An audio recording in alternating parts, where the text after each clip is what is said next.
Hi guys, and welcome to Book and Loop, where happiness is handmade and the best boyfriends are always found in books. So the first month of 2023 has come and gone. With that, it brings our first month of I Read It All for 2023. And in January, I read 5 books for I Read It All. So I read a total of 11 stories during the month of January between the books I read for I Read It All, some books I just read for me, and then I listened to some audiobooks as well. So I was loving the reading in January. I was really just kind of obsessively consuming stories as much as I could. And I did read, like I said, 5 books for I Read It All, 3 of which I have discussed already in my previous I Read It All video, which was my Halo trilogy speed run. And I have 2 more to share with you guys today. So I am going to kind of just jump right in, and we are going to discuss these 5 books that I read for January. So without further ado, let's get into it.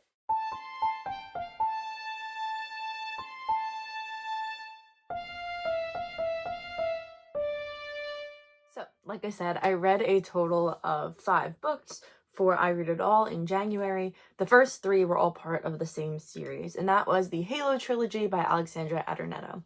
And I wound up kind of, I mean, you can watch my whole review of the series in my I Read It All series speedrun for this one.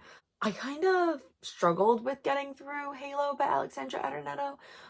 I'll just give you guys like a brief overview of the first book because I go in depth to the other 2 books in that video. I'll put the link up above for you guys for that series speedrun video. So Halo tells the story of Bethany, who is an angel that has been sent down from heaven in order to try to combat all the evils that are coming about in the world. The world is having too much sin and it's been overrun by demons, and so God has sent a bunch of his angels down to earth to combat this. And Bethany gets sent down to Venus Cove in Virginia along with her brother Gabriel and her sister Ivy. So the 3 of them kind of show up in this town, and they are tasked with kind of turning things around and convincing people to complete more good deeds and stuff like that in order to kind of like thwart the demons that are causing issues. So Ivy is Bethany's older sister, and she kind of like volunteers at the church and volunteers in the town and all that. And then you have Gabriel, who has become a music teacher at the high school that Bethany will be attending. Because Bethany is the youngest of them, and so she will be kind of still in school, working more with the students. And when Bethany gets there, she kind of sees this boy sitting on the dock. She kind of notices that he's kind of cute. So Bethany and this boy Xavier talk in class. They get to know each other, and they start to soon have feelings for each other. Even though Bethany is an angel and she shouldn't really be feeling human emotion, Gabriel explains that Bethany was kind of created with the ability to be more in touch with humans and their emotions. That's kind of like her role. The story, for the most part, follows the love story between Bethany and Xavier. For all the 3 books, that is the main focus of the story. And there are obviously things that get in the way of them and their love story, whether that be divine intervention, the demons that are coming up to cause chaos in the world, or just the fact that, Bethany is an angel, and so she's really not supposed to be falling in love with the humans in the romantic sense. You kind of have this battling between what Bethany is supposed to feel for the humans and what she feels for Xavier. Bethany really wants to be like a human. She has this desire to experience emotions and feelings the way that humans do. So you kind of have this warring between these 2 sides of her. So I didn't rate the Halo trilogy overly high.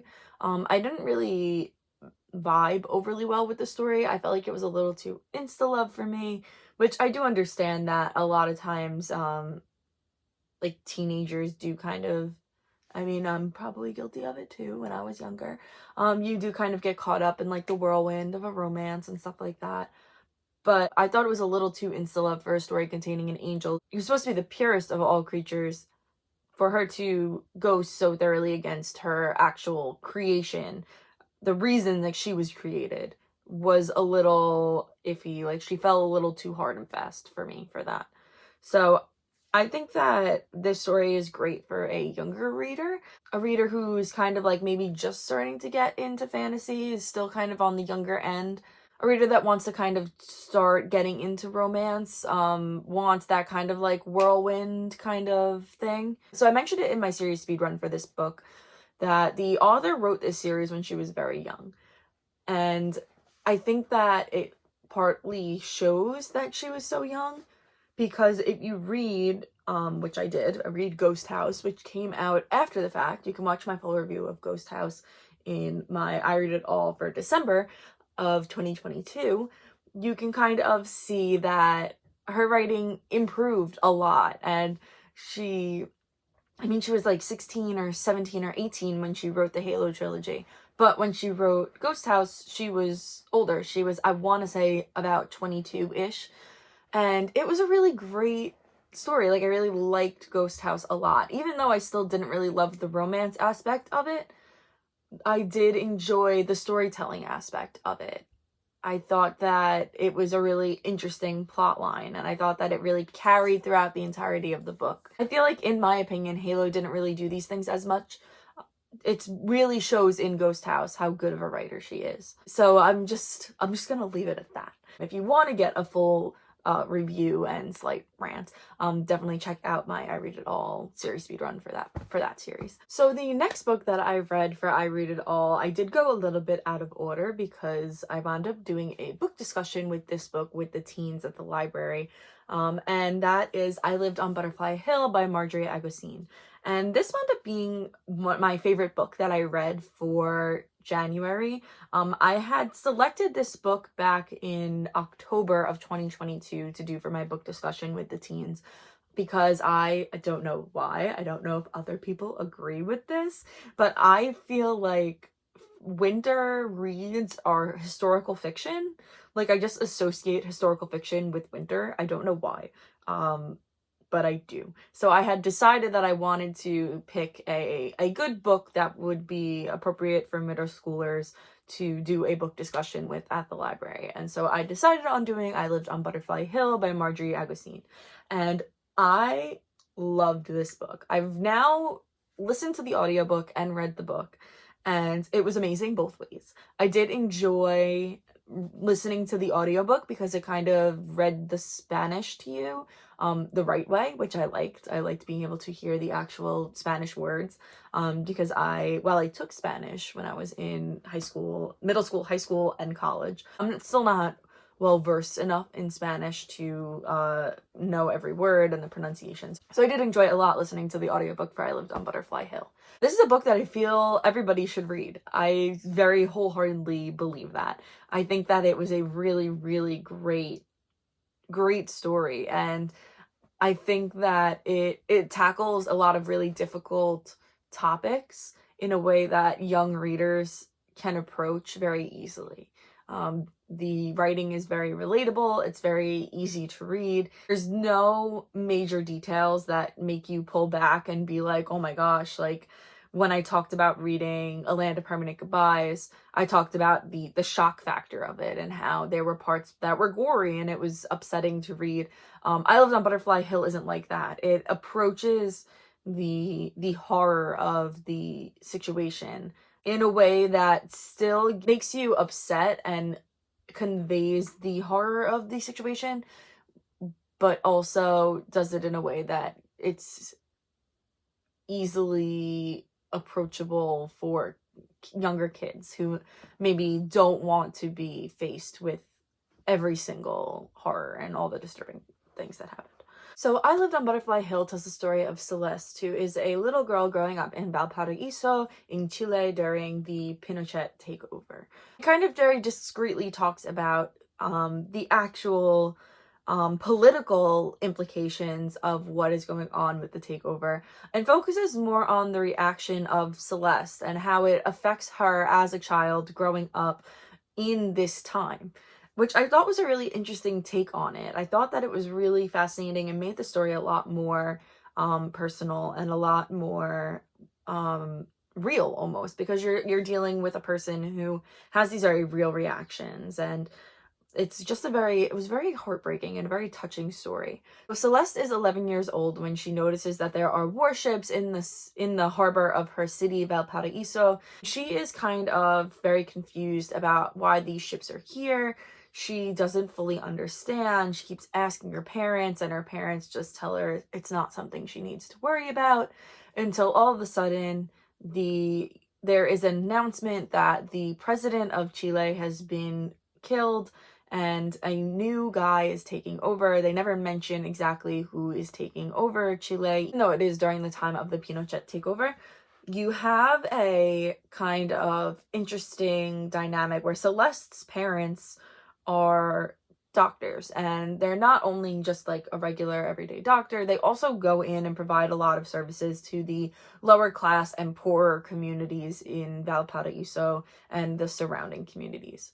This is during a time where writers, journalists, doctors, anybody who's kind of very, very free thinking and like help the little guy kind of people, these people were getting disappeared during this time. They were being taken from their homes, taken from their schools. People were pulling up in vans, pulling them out of their beds in the middle of the night and just driving away with them. And people were confused and people were scared. I mean, this is like a horrifying thing. And it was something we learned about very briefly in one of my Spanish classes when I was in high school. I remember learning about it and just being so devastated by it. And to now go and read this story, it kind of just brought me back to being in the classroom and hearing about and watching all of the news clips on TV about everything that was going on. And it was just a really horrifying thing. And I can't imagine living in that time. And Celeste's grandmother was an immigrant who had escaped from her country in Europe during World War II. She was Jewish, and she wound up getting on a boat and coming over to Chile in order to escape what was going on in Europe during that time. And so the grandmother kind of gives Celeste a lot of guidance during this time. She kind of talks her through what to do, how to act. Initially, Celeste stays in Valparaiso for a long time. She's there and watches as her friends around her disappear, as her parents run off to go into hiding. She stops going to school, all these different things that are happening around her. And eventually they make the decision that it's safer for her to be in the United States with her aunt rather than staying in Chile, where it is just becoming extremely dangerous to be. Like I said, it's just one of those like really emotional stories where you have the childlike innocence that's disrupted by outside forces that you can't control. And I think Celeste talks about it. You have parents that are so giving. You have these people in the community that are doing everything that they can in order to help each other in a community where everybody grows up knowing each other, helping each other. I think Celeste addresses this at some point with her friends in the US, that it's hard when all of a sudden like people are afraid to come out of their house. During this time, it was kind of seen that artists, people that were protesting, anybody that was helping the needy were viewed as being subversive. And because of this, they were kind of being taken and they were put into jails. They were sometimes just straight up killed. It was a really scary time. But the book kind of deals with it in a very eloquent way, in that the horror of it all is felt, but it's not explained explicitly. It's viewed very much through the lens of a child. And because of that, it almost makes it even more heartbreaking that she doesn't understand everything that's going on. She doesn't know it. She had all these friends in school that are now just gone. And she doesn't fully understand why, because these are ultimately good people. These are people that are doing their best in order to create beauty in the world, to help the lower class, to kind of have that sense of community taken out from underneath you. And all of a sudden, you don't know who you can trust anymore. And you have to lock yourself in your house, and you can't go to school, and you can't go see your friends, and you can't have a normal conversation. You can't even discuss what's going on for fear that you're going to be beaten or taken or disappeared. It's just a really difficult thing to talk about, and I feel like Marjorie Agosín really tackled it really well in this book and really handled it really well. I cannot recommend enough that you read it. And if you do have young children, or you know a younger child in your life, and you want to kind of let them learn about this moment in history, I definitely recommend this is a great book to start for like a younger child. I'm talking like 6th, 7th grade. Even probably, I would even probably give this book to a 5th grader, maybe even like older 4th grader. Because it does, while it does deal with really tough topics, it does so in a way that's easily approachable for a younger kid. And I think that that is such an amazing skill to have as a writer. So I definitely think that I Lived on Butterfly Hill was my favorite. Well, I won't say I think. I know that I Lived on Butterfly Hill was my favorite book that I read in January. And it just really was so good. It was so good. I really enjoyed it. So I definitely recommend reading I Lived on Butterfly Hill by Marjorie Agosín. The last book that I read for I Read It All in January was The Foreseeable Future by Emily Adrian. And this book I kind of was a bit on the fence about for the most part. So The Foreseeable Future tells the story of Audrey Nelson. And Audrey Nelson is in her senior year of high school, and she's visiting a college that her parents both work at. But she doesn't really think she wants to go there, but she kind of wasn't really a great student in school, and so she is lucky that she got into this college. But Audrey doesn't really know that she wants to go to college. She doesn't think it's the right path for her. So while she is kind of searching for a summer job, Audrey goes to the old folks home in her town, and she sees if they have any openings, and they explain that if she wants, she can become a nurse's assistant. So but she would need to go to night school in order to do that. And her parents kind of don't really want her to do that. They want her to go the more traditional route of graduating and then going to college. Not really, I don't know, I don't really understand like why fully her parents were not okay with her becoming a nurse's assistant. I feel like that's like a really honorable thing to do, and I feel like if that was what she's passionate about, they should have like let her do that, but I'm getting ahead of myself. So Audrey decides that she is going to start going to night school. She only has a month or so left of school, and she's able to do her internship or her residency almost at the nursing home in her town. And while she's there, she kind of reconnects with this boy named Seth, who went to her high school, but he was kind of known as like the playboy almost of the high school. And so they never really like talked, but they kind of hit it off when they're at work. They both work the night shift. They both work overnight. They meet and have lunch like midnight snack together, I guess. Midnight lunch, because they work the night shift. So, and they kind of like kindle this whole relationship. And then when it gets to 4th of July, they go to a 4th of July party, something happens, and Audrey kind of kicks into gear and winds up saving a girl's life during the 4th of July party. She goes viral and gets a ton of attention, and an opportunity opens up for her to move to her dream location. She doesn't want to stay in her town. She wants to move on. She wants to go do bigger, better things in a big city. So she gets a opportunity to go do something in her dream city of Seattle, but she is torn because she doesn't know if she follows her lifelong dream of going to Seattle and her rather relatively new dream of being a nurse's assistant and kind of really making a difference in people's lives, saving lives and doing stuff like that, or if she stays home so that she can stay with her new boyfriend. So this story, this particular plot point, irked me a little bit. As somebody that is very much all about chasing your dreams and has been there, done that, of putting your dreams on hold for a boy, and kind of has moved past that point now in my life.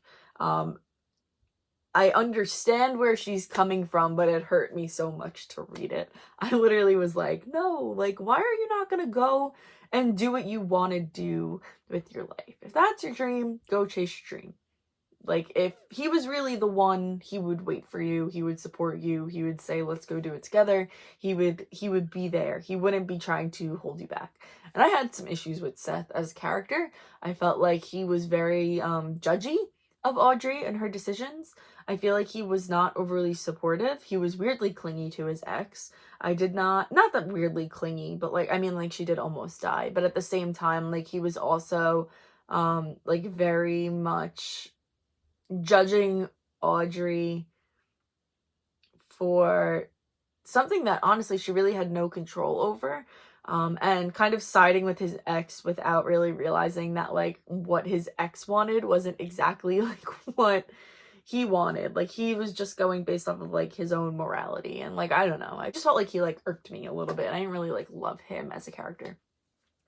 So you have Audrey, who is kind of going, oh, I forgot to mention that Audrey's mom is away in Italy for basically, both her parents are professors. She's away in Italy for a sabbatical, and Audrey finds her blog that basically says, like, things are not going well in my marriage, and I'm in Italy to test out a separation.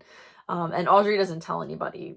And when her mom gets home, things kind of blow up, and everyone kind of, like, finds out anyway. But I felt like that was a very difficult thing for her to have to deal with.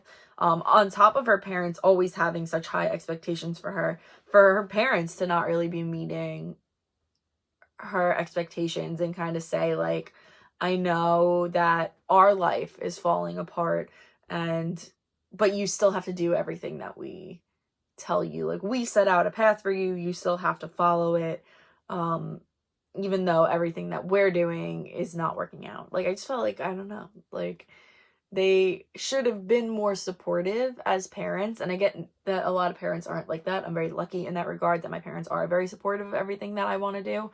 But I just felt like I was disappointed with a lot of the characters in this story.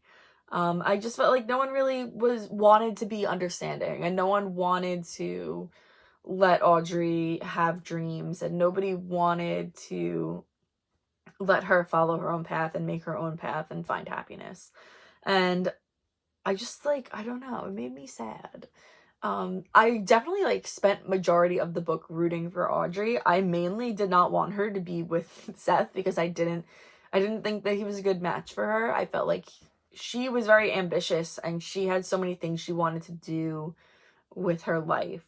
And she had all these dreams, and he kind of was just like, but we could stay here, but you don't have to go to Seattle. Like, you don't have to do all these things. We could just stay here and, like, get married and do whatever. And I was like, why are you trying to hold her back, man? Like, let her go do what she wants. Let her go live her life. If she really wants to be with you, then you guys can make it work. Like, stop trying to hold her back from going and doing all these cool things she wants to do. So, I don't know. I don't remember exactly. I think I gave it 4 stars only because I couldn't give it 3.5. Because, like I said, I did vibe with Audrey. I thought that she was a great character. I thought the issues she was facing were very real and very emotional. And I feel like she was doing the best she could. The people around her were getting in her way. So I feel like it was an interesting story. I will say that I did think it leaned a little more towards new adult because they were going into college, and they were kind of one kind of descriptive scene in it where they were Audrey and Seth were together, but I won't go into it too much. But I think that it was an okay read. It was an okay read. I feel like it was a good probably beach read, I would say, like a good, like, bring it to the beach with you. But I don't necessarily know that it's one that I would overly recommend to people unless they were looking for, like, a very specific story, a very specific type of story. So I think that's gonna be it for my I Read It All for January. I read those 5 books. I have started reading the next series for the Series Speed one, which is the next book in the I Read It All, which is The Beautiful by Renee Ahdieh. And let me say, I finished the first book already. I loved it. I thought it was so great. I really enjoyed it. I just thought it was really good. I thought that the characters are really interesting. I'm going to talk about it more. I won't talk about it now, actually. Let me just stop right there. So I read the first book. I am on the second book. I'm about, like, a third of the way through the second book right now. So I'm hoping to get the 3 books that are currently out for the Beautiful Quartet I will be giving you guys a review on those shortly. And then from there, I have a couple more books to read in between my next series, which I don't know when that will be. So I am super excited. I cannot wait to talk to you guys about The Beautiful. I hope you guys are looking forward to it, and I will hopefully talk to you guys soon. So happy reading!